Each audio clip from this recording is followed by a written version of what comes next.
इसमें सब लिखा है। यहाँ आवश्यक बातों का उल्लेख नहीं किया जाना चाहिए। राहुल, वो किताब जो आज तक छपी ही नहीं। कांग्रेस नेता राहुल गांधी कई बार सदन में ऐसा कुछ बोल देते हैं जो पूरे गांधी परिवार की जड़ों को हिला देता है।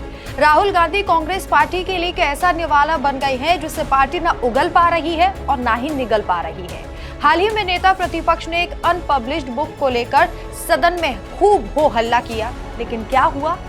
अब एक किताब का हिसाब उन्हें नेहरू की अय्याशी और इंदिरा के संबंधों से चुकाना पड़ रहा है। इस परिवार के गद्दारी, मक्कारी, भ्रष्टाचार और अय्याशी से भरा पड़ा है।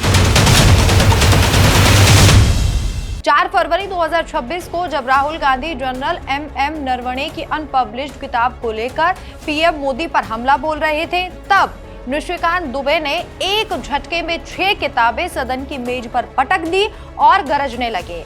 अनपब्लिश्ड किताब पर ड्रामा, लो छपी हुई किताबें जो नेहरू गांधी परिवार की गद्दारी, मक्कारी, भ्रष्टाचार और अय्याशी की पूरी कहानी को बेनकाब करती हैं। इस परिवार के गद्दारी, मक्कारी, भ्रष्टाचार और अय्याशी से भरा पड़ा है। इनमें सबसे घातक था द रेड साड़ी हथियार, स्पेनिश लेखक जेवियर मोरो की ड्रामेटाइज्ड बायोग्राफी जो सोनिया गांधी की जिंदगी पर आधारित है। किताब में सोनिया गांधी की जिंदगी को डिटेल से दिखाया गया है। सोनिया का असली नाम एडविग एंटोनिया अल्बिना माइनो है। जन्म 9 दिसंबर 1946 को इटली के छोटे शहर लुसियाना के पास हुआ। किताब बताती है कि कुछ दिनों बाद ही लुसियाना पेरिस प्रीस्ट ने उनका क्रिश्चियन नामकरण किया। उनके पिता स्टेफिनो माइनो कंजर्वेटिव रोमन कैथोलिक थे। WW2 में मुसोलिनी की सेना में थे। रूसी फ्रंट से भाग निकले। परिवार बहुत धार्मिक था। चर्च जाना, चैरिटी, कैथोलिक वैल्यूज रोजमर्रा की जिंदगी का हिस्सा था। सोनिया ने संगानो में लड़कियों के स्कूल से शुरुआत की, फिर पिता ने उन्हें जियावेनो में सिस्टर्स ऑफ हेल्पिंग मैरिंग के बोर्डिंग स्कूल में डाला। स्कूल में सोनिया को अस्थमा की समस्या थी। कफ अटैक में उन्हें अलग कमरे में रखा जाता था, खिड़कियां खुली रहती थी। किताब में लिखा है कि सोनिया पढ़ाई में औसत थी, लेकिन सेंट्स की लाइफ और मिशनरी स्टोरीज पढ़ने की शौकीन थी। मिशनरी बनने की इच्छा थी। स्कूल में क्रिश्चियन फिल्में दिखाई जाती थी, जैसे सेंट फ्रांसिस ऑफ असीसी की लाइफ। ये उन्हें बहुत प्रभावित करती थी। किताब कहती है कि सोनिया की जड़ें पूरी तरह से रोमन कैथोलिक थी। कांग्रेस जो सेकुलर का ढोल पीटती है, हिंदू मुस्लिम एकता का राग अलापती है, उसकी टॉप लीडर की शुरुआती जिंदगी विदेशी क्रिश्चियन बैकग्राउंड से भरी है। इंदिरा गांधी के साथ रिलेशनशिप को किताब दत्तक बेटी जैसा दिखाती है। राजीव से शादी 1968 के बाद सोनिया दिल्ली में इंदिरा के घर रहती थी। वे इंदिरा का खाना संभालती थी, इटालियन खाना बनाती थी, इंदिरा की वार्डरोब देखती थी। इंदिरा इंट्रोवर्ट थी, खुद कम बात करती थी, लेकिन सोनिया से बहुत जुड़ी हुई थी। किताब में डायलॉग्स हैं जहां इंदिरा सोनिया को चिट्ठियां लिखती हैं क्योंकि व्यक्तिगत बातें करना मुश्किल लगता था।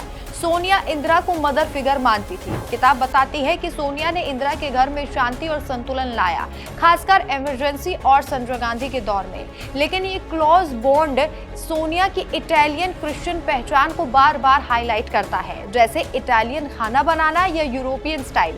कांग्रेस ने 2010 में किताब को रोकने की पूरी कोशिश की। अभिषेक मनु सिंघवी ने कानूनी नोटिस भेजे, पब्लिशर्स को धमकाया, टेरर कैंपेन तक चलाया। किताब भारत में 4 साल तक नहीं छपी। यूपीए सत्ता में फ्री स्पीच का गला घोटने का काला अध्याय लिखा गया।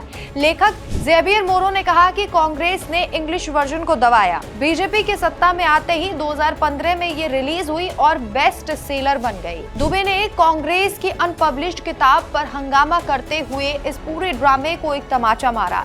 लेकिन सोनिया की नेगेटिव किताब को बैन करवाती है कांग्रेस, ये दुबे ने कहा। अन्य किताबें जैसे Edwina and Nehru, Bofors, Mitrokhin archive, सब में इंदिरा नेहरू के पर्सनल रिलेशनशिप, आपातकाल की क्रूरता, भ्रष्टाचार उजागर है। निशिकांत दुबे ने कहा, ये किताबें वंशवाद, भ्रष्टाचार और अय्याशी का आईना है। कांग्रेस ने लोकतंत्र को वंशवाद में बदला। ये बुक वॉर कांग्रेस की करारी हार है। सेकुलर ढोंग, विदेशी जड़ें छुपाना, सेंसरशिप, स्कैंडल्स का ढेर, अब संसद में नंगा हो गया है। निशिकांत दुबे ने गांधी परिवार के धज्जियां उड़ा दी। कांग्रेस अब किताबों से भी कांप रही है। तो क्या आपको भी लगता है कि कांग्रेस जो बार बार सेकुलर होने का ढोल पीटती है, कहीं ना कहीं ऐसी किताबों से उनकी सच्चाई सभी के सामने आ गई है? जिस तरीके से सोनिया गांधी और इंदिरा गांधी के बारे में बातें बताई जाती हैं, नेहरू की अय्याशी के बारे में बताया जाता है, कि आप भी इस बात से सहमत हैं? हमें कमेंट करके जरूर बताएं। नमस्कार।